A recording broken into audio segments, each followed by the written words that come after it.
ஒசூர் அருகே டாடா எலக்ட்ரானிக்ஸ் தொழிற்சாலையில் 5 மணி நேரத்திற்கும் மேலாக எரியும் தீயை அணைக்கும் பணி தீவிரமடைந்துள்ளது. கூடுதல் விவரங்களுடன் இணைகிறார் செய்தியாளர் விஜயபிரபாகர். இந்த விபத்து குறித்த முழு விவரங்கள். கண்டிப்பாக. அதாவது கிருஷ்ணகிரி மாவட்டம் ஓசூர் அடுத்த திம்ஜேப்பள்ளி எனும் இடத்தில் செல்போன் உதிரி பாகங்கள் தயாரிக்கும் நிறுவனமான டாடா எலக்ட்ரானிக்ஸ் நிறுவனம் செயல்பட்டு வருகிறது. இந்த நிறுவனத்தில் சுமார் 10,000க்கும் மேற்பட்ட தொழிலாளர்கள் பணிபுரிந்து வருகின்றனர். இந்நிலையில் இன்று காலை இந்த கம்பெனியிலிருந்து திடீரென தீ விபத்து ஏற்பட்டது. அதாவது தொழிற்சாலையில் ஆலோ கெமிக்கல் பிளான்ட் பகுதியில் திடீரென இன்று காலை தீ பற்றியது. அந்த பகுதியில் இருந்த தீயணைப்பு கருவியை கொண்டு முதல் கட்டமாக தீயை அணைக்க முற்பட்டனர். ஆனால் கெமிக்கல் பகுதி என்பதால் தீ மளமளவென பரவியது. தீயை கட்டுப்படுத்த முடியாத நிலையில் உடனடியாக தீயணைப்பு துறையினருக்கு தகவல் கொடுக்கப்பட்டது.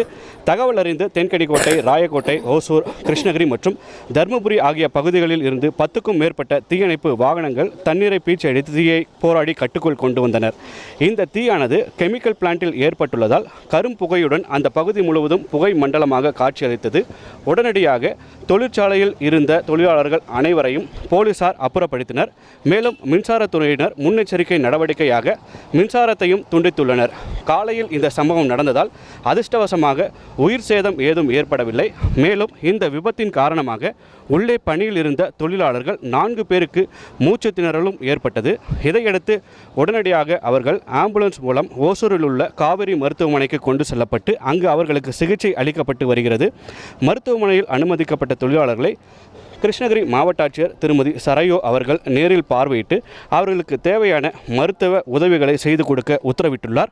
மேலும் கிருஷ்ணகிரி மாவட்ட காவல் கண்காணிப்பாளர் தங்கதுரை தலைமையில் 100க்கும் மேற்பட்ட போலீசார் இந்த தொழிற்சாலை சுற்றிலும் போலீஸ் பாதுகாப்பு பணியில் ஈடுபட்டு வருகின்றனர்.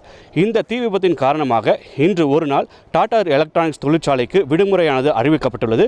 மேலும் உள்ளே இருக்கக்கூடிய அனைத்து தொழிலாளர்களும் தற்போது தொழிற்சாலையிலிருந்து வெளியேற்றப்பட்டு வருகின்றனர். தகவல்களுக்கு நன்றி விஜயபிரபாகரன். உடனுக்குடன் செய்திகளை தெரிந்து கொள்ள சன் நியூஸ் பெல் ஐகானை கிளிக் பண்ணுங்க.